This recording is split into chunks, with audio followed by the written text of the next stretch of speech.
couldn't be more excited to start this How to Make a Sourdough Starter series with you today.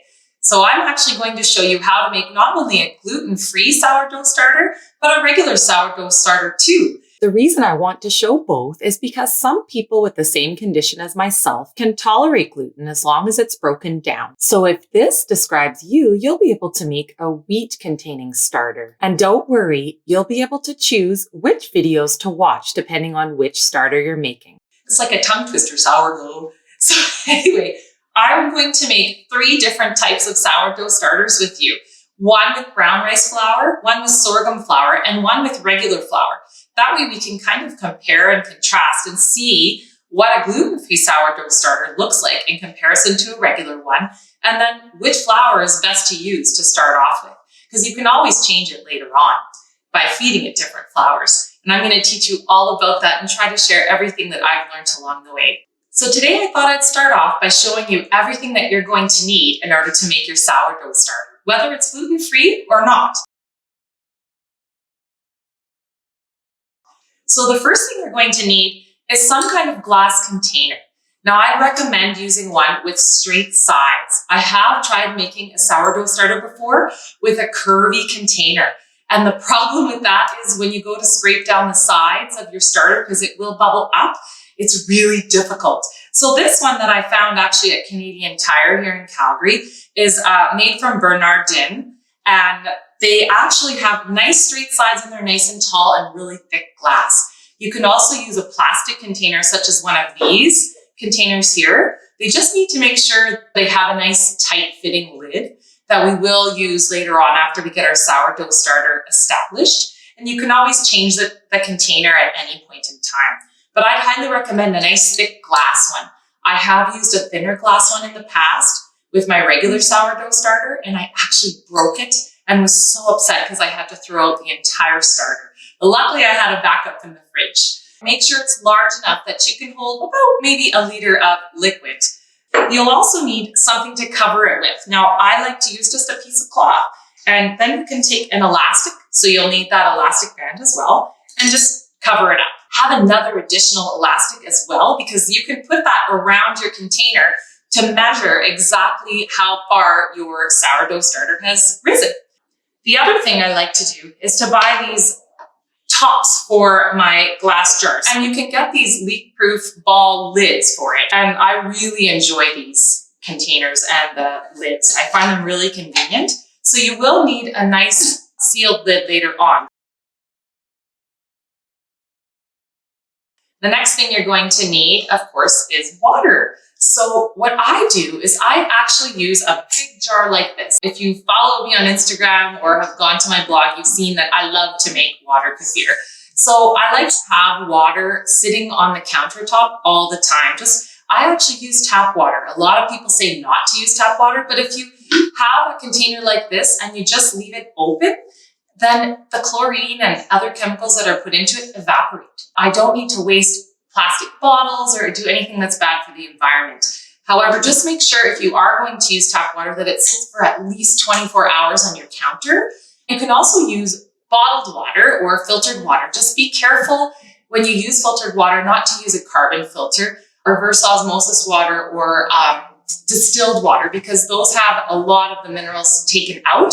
So if you use filtered water, it'll work, and a lot of people do recommend it.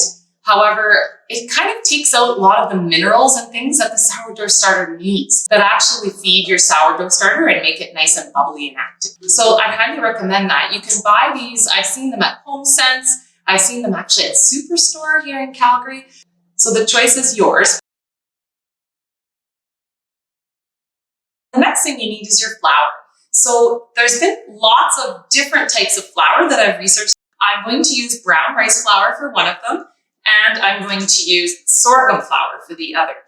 The most important thing for you to note, even if you're making a gluten-containing sourdough starter, is it has to be fresh and it needs to be unbleached. So just make sure that if you're making a regular sourdough starter, for example, that you look for your all-purpose flour that says unbleached. I like to buy the organic one, but you certainly don't have to.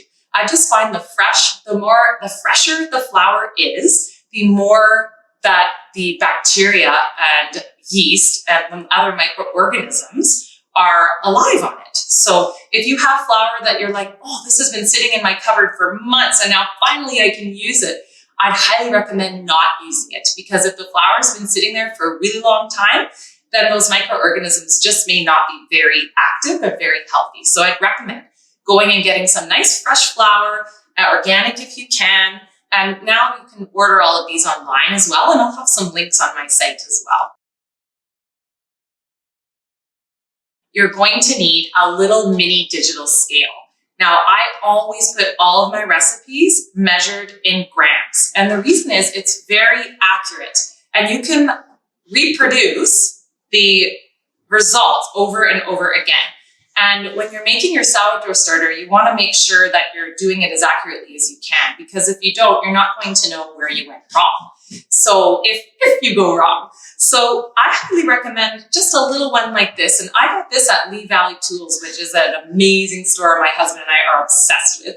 Of course, he's a woodworker, and I love their kitchen and their garden supplies. So they have amazing things there. And anything that you buy from Lee Valley will always be amazing because they test everything. So this one was like less than $20. It's a little mini digital scale from Lee Valley. So if you can get yourself a little scale, it will just be so worth it. It'll make a huge difference. The last thing we need that's not totally necessary, but I find really helps, is just a little pineapple juice. So I found this one here. This is Lakewood is the company that makes it. In the pineapple solution, Deborah Wink explains why she adds and recommends adding pineapple juice to your sourdough starter when you're getting it started. Deborah Wink is a microbiologist, and knowing that all bacteria have an optimal pH range that they thrive in, she discovered that pineapple juice has the perfect pH and acidity in order to encourage the lactic acid bacteria to thrive.